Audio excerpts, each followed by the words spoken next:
If you want to create a meeting where someone pays to attend, this is how to do it. Now, if you go to where it says integration in apps, you access the payment platforms. There is Stripe and there is PayPal. Maybe in the future, Calendly will add more of these payment systems.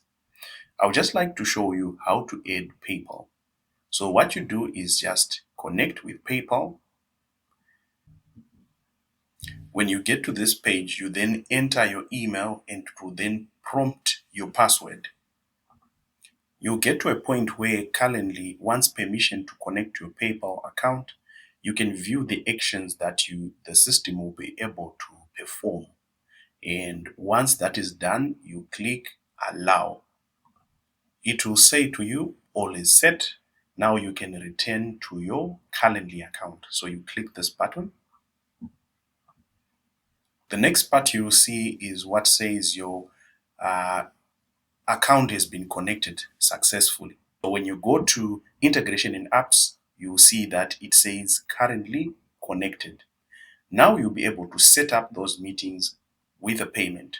So how do we put the payment now on that event? So what we do is we go to where it says scheduling.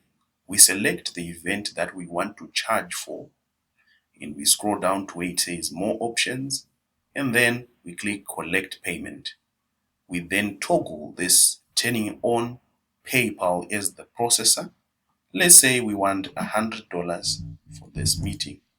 You can choose the currency that you want to collect the payment in. In this case, I want to choose US dollar. You can also put your payment terms there. If you have other processors like Stripe, you can change to say, I am using Stripe. I haven't connected to Stripe, so right now we'll use PayPal. After you do this, what happens is when someone tries to book with you, let's just go and make an example. We've gone to our booking page and we're choosing 9 o'clock. So after that, we are taken to the invitee questions. After you've filled all of these in, at the bottom, you'll find the payment information. If you click pay with PayPal, it will then give you the options to make a payment using your PayPal account or card. And after that is done, you can then schedule the event. So that's how you set up payments in Calendly.